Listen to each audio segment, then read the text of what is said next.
China has been making moves. Send 3 warships around Australia's coastline. It staged military drills. Chinese PLA warships led by Class 055 Zunyi encircled Australia this week. They did a complete circumnavigation of Australia and they were dangerously close to USS Minnesota, which is United States nuclear-powered submarine docked near Perth. They even crossed Sydney, which is just 200 miles away from where they did live fire exercises.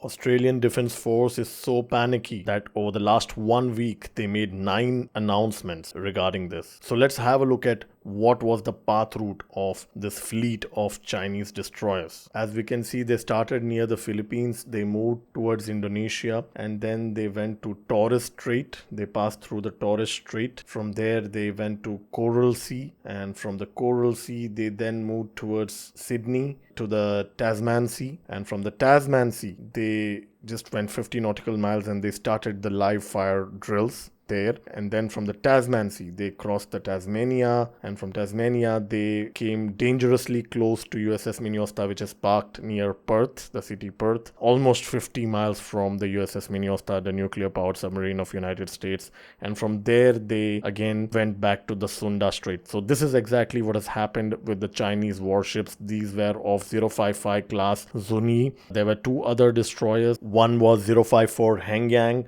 Other one was a replenishment vessel called Vishansu. Now, while these Chinese warships were encircling Australia, what actually happened was that under the AUKUS deal, Australia and United States are basically sharing their nuclear submarine technology and operational coordination, right? US Navy's USS Minnesota was docked at HMAS Stirling Naval Base since last month. This is near Perth, and these Chinese warships basically passed through just 50 miles from this fleet. Now you might be thinking that this is some kind of provocation, right? Yes, if you are an Australian, you would definitely see this as provocation. But if you look at what Australia has been doing, there's another story to this. There's another side to this. Australia has accused China that China did not give sufficient notice before this exercise, because 49 commercial flights were cancelled because of this sudden live fire exercise. Whereas, according to military.com reports, China did give advance notice to New Papua New Guinea. But surprisingly, the Australians claim that they did not get any notice of this live fire exercise, and when they got, it was too late. Chinese defense spokesperson Wu Quan said that China did give advance notice to the Australians, and in fact, he made a very valid point. The Royal Australian Navy, which is a fraction of PLA Navy, did a similar exercise on 11th of February in the South China Sea. So Wu Quan says that if Royal Australian Navy can do the similar exercise in South China Sea, then why can't Chinese PLA Navy do an exercise near the Australian waters? This is the logic of the Chinese Defense Ministry. To be fair, it makes sense. Just to give you a quick comparison between the Chinese destroyers and Australian destroyers, the Chinese ones, the 055 ones, are 13,000 tons and they carry 112 vertical launched missiles.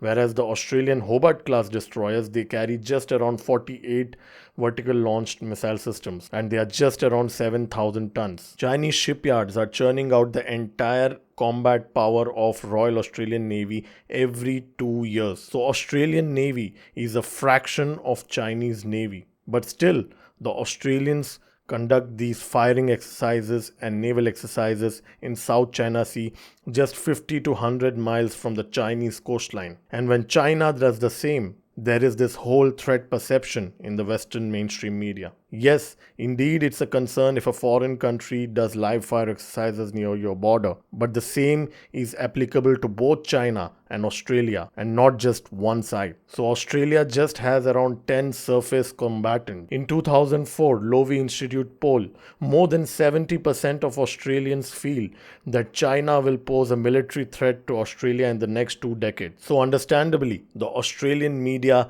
has been panicky with these exercises. The reality is that these Chinese vessels have not done anything literally that the United States and Australian navies have not done in South China Sea over the last few decades. If anything, this freedom of navigation exercise is only the second such exercise in the last 4 years, whereas Australian Navy and United States Navy conduct these exercises almost every month in the South China Sea. Why don't you share in the comments what you think of it? Is China really a threat to Australia? Will China ever misuse the freedom of navigation and attack Australia? What do you think about it? Do write in the comments and let me know. This is DG signing off from this video. See you in the next video of the macro story.